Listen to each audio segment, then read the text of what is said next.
बिस्मिल्लाहिर्रहमानिर्रहीम। अस्सलामु अलैकुम। सऊदी अरब दोस्तों, सऊदी अरब शाह फैसल के दौर के बाद अब बात करें अगर शाह खालिद का दौर। शाह खालिद ने अपने भाई शाह फैसल की खारजा पॉलिसी को बरकरार रखा और इस्लामी इत्तेहाद के लिए कोशिशें करते रहे। जनवरी और फिर मई 1980 में पाकिस्तान में इस्लामी वज़राए खारजा की कॉन्फ्रेंस के इनेकाद में सऊदी अरब ने माली, इखलाकी और सियासी तौर पर अहम किरदार अदा किया। इसमें मुस्लिम ममालिक को दरपेश मसाइल पर गौर व खोज किया गया और मुस्लिम इत्तेहाद को मज़ीद तक़वियत मिली। शाह खालिद अपने 5 साला दौरे इक़्तिदार के बाद 13 जून 1982 को इंतकाल कर गए। इसके बाद सऊदी अरब ने फरवरी 1981 में मक्का और ताइफ में तीसरी इस्लामी सरबराही कॉन्फ्रेंस का इनेकाद किया, जो बहुत कामयाब रही। इसमें 38 इस्लामी ममालिक ने शिरकत की। शरीक ममालिक की तादाद पहली कॉन्फ्रेंसों के मुकाबले में ज़्यादा थी।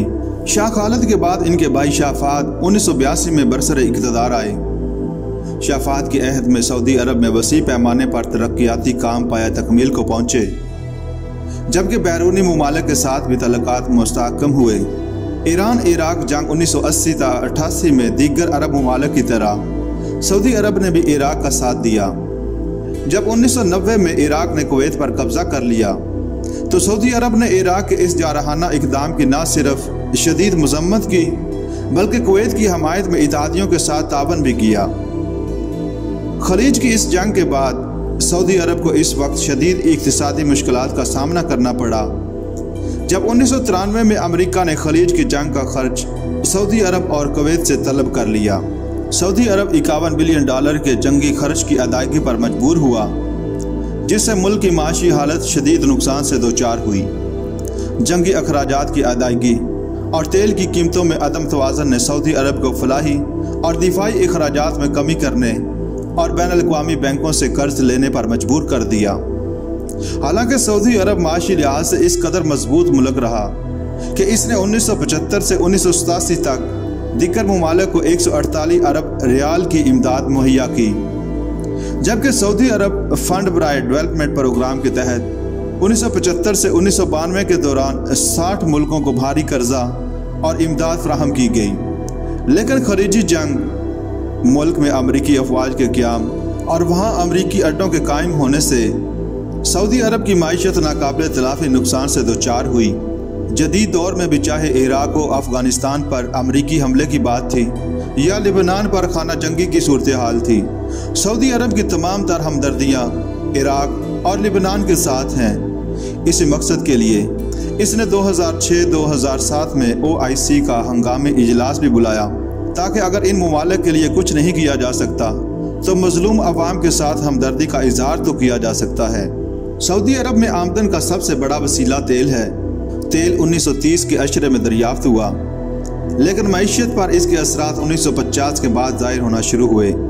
29 मई 1933 को standard oil company of California के साथ मुआहदा हुआ और बाद में इसका नाम तब्दील कर दिया गया, और 13 दिसंबर 1950 को अरब अमेरिकन ऑयल कंपनी के साथ एक मुआहदा हुआ, जिसके तहत तेल के मुनाफा में हुकूमत का हिस्सा 50% करार पाया। तेल से हासिल होने वाली आमदनी से मुल्क में इक़्तिसादी तरक्की और माशरती तब्दीली के एक नए दौर का आगाज़ हुआ। ज़राए आमदरफ्त, ज़राअत, सनत, तालीम और सेहत के शोबों में तरक्की हुई। हर साल फरीज़ा हज अदा करने के लिए आने वाले लाखों ज़ाहिरीन के लिए जगह जगह सहूलतें फराहम की।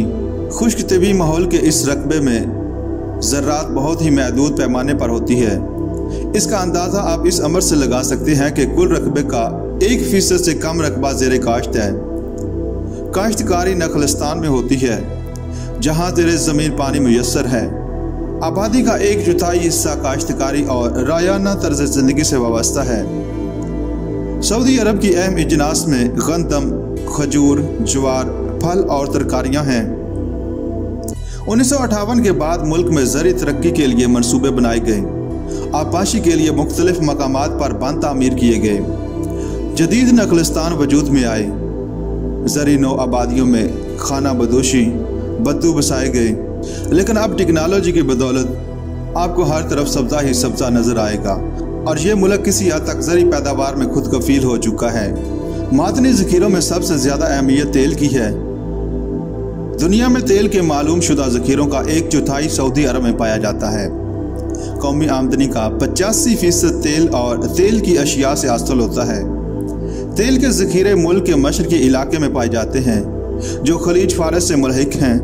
दूसरी मादनियात में लोहा, सोना, मैंगनीज, चूने का पत्थर वगैरह शामिल हैं। मुल्क में अहम सनतों में तेल साफ़ करने के कारखाने जद्दा और रियाज में। जद्दा मुल्क में सनत का सबसे बड़ा मरकज़ है। मुख्तलिफ़ किस्म के कारखानों के अलावा यहाँ घरेलू दस्तकारी को भी तरक्की दी गई। प्राइवेट सेक्टर में सनतों के क़याम के लिए हुकूमत ने the Saudi industrial development fund कायम कर रखा है, जिसके ज़रिए बहुत कलील मुआवजे पर भारी कर्जे फराहम किए जाते हैं। मगरब और दुनियाए अरब दुनिया के साथ सऊदी अरब के ताल्लुकात खुशगवार हैं।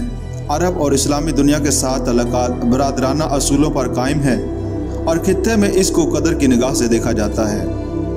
पाकिस्तान के साथ सऊदी अरब के हमेशा ताल्लुकात अच्छे रहे। पाकिस्तान भी नज़रियाती बुनियादों पर सऊदी अरब के साथ गहरी रवाबत रखता है। सऊदी अरब ने पाकिस्तान की तरक्की के लिए मुसलसल साथ दिया। इस्लामी इत्तेहाद के लिए पाकिस्तान और सऊदी अरब ने हमेशा तावन किया। इस तावन में शाह फैसल के दौर में ये तावन मज़ीद बढ़ा।